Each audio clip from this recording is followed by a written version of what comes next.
if the NBA's most hyped young star became one of its biggest disappointments? What if a player once compared to Magic Johnson and LeBron James suddenly became a cautionary tale? Ben Simmons wasn't just supposed to be good, he was supposed to redefine the point guard position. At 6'10 with guard skills, vision, and elite defense, he was the future every team dreamed of.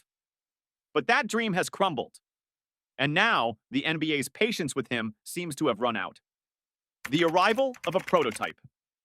Ben Simmons' story began with promise that felt limitless. Born in Melbourne, Australia, Simmons grew up with a basketball in his hands. His father, Dave Simmons, was a professional player who instilled in him the fundamentals: footwork, vision, defense. By his teenage years, Ben was a global prospect, splitting his development between Australian leagues and U.S. high school basketball. When LSU landed him for college ball, it was a recruiting coup. He wasn't just a five-star prospect, he was the prospect. ESPN scouts and GMs alike called him the closest thing they'd seen to LeBron James in years. The size, the athleticism, the passing instincts. Simmons could guard all five positions and run an offense like a point guard. By the time the 2016 NBA draft arrived, there was no debate. The Philadelphia 76ers took him number 1 overall, envisioning him as the cornerstone of their process rebuild, a future MVP candidate who would bring titles to Philly. A dream start. In his rookie season, technically the 2017-18 season, after sitting out a year with a foot injury, Simmons burst onto the scene. He averaged 15.8 points, 8.1 rebounds, and 8.2 assists per game, won Rookie of the Year, and led the Sixers to a 52-30 record. The hype seemed justified. He was a triple-double threat every night, able to grab a rebound, push the pace, and find shooters in stride. And defensively, he was a nightmare matchup. Quick enough to switch onto guards, strong enough to battle big men, with a wingspan that disrupted passing lanes. Simmons was the type of player you could build a championship roster around. Analysts and fans believed that with a few tweaks, namely a jump shot, he could become unstoppable.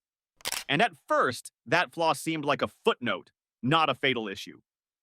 The flaw that wouldn't go away. But as seasons went on, the flaw didn't just remain, it became the story. Simmons avoided perimeter shooting almost entirely. Defenses adapted, sagging off him to clog the paint and daring him to shoot. This compressed the floor for the Sixers' other stars, most notably Joel Embiid, who needed space to operate in the post. Every offseason, there were workout videos. Simmons shooting threes in an empty gym, draining jumpers in pickup games. Every season, the same thing happened. Once the real games began, he wouldn't pull the trigger. The NBA is a league that evolves fast, and if you don't adapt, it finds you out. Simmons' reluctance to shoot started affecting playoff outcomes.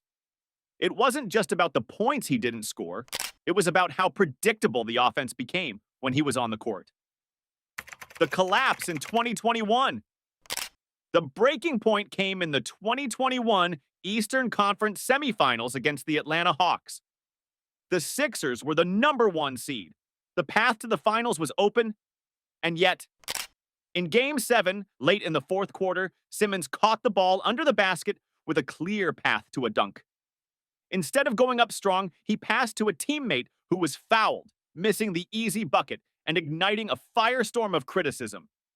That single play became the defining image of his career, not a highlight, but a moment of hesitation that summed up years of offensive reluctance.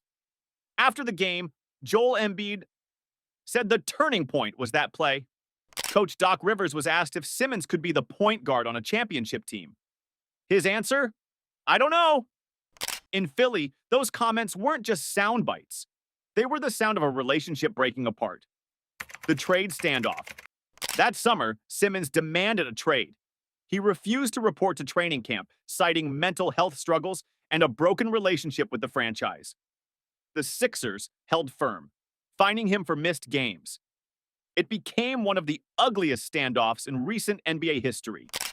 Fans turned on him. The media dissected every detail.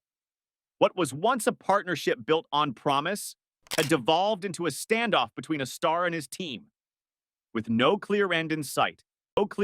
Finally, in February 2022, the Sixers dealt Simmons to the Brooklyn Nets in a blockbuster trade for James Harden.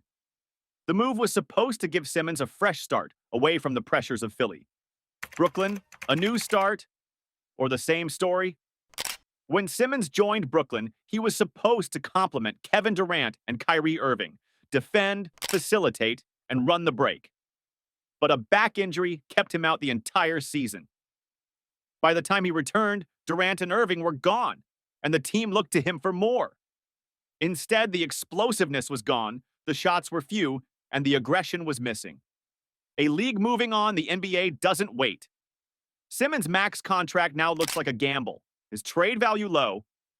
With stars like Anthony Edwards, Tyrese Halliburton, and Victor Wembanyama emerging, Simmons risks becoming an afterthought. The harsh reality. He was supposed to change the game. Now he's fighting to stay relevant. In this league, talent alone isn't enough. Without adaptation, the story of Ben Simmons may end as one of wasted potential. Ben Simmons' story isn't over yet, but the way the NBA views him has changed forever. If you want more stories like this, don't forget to subscribe to Isaac Way.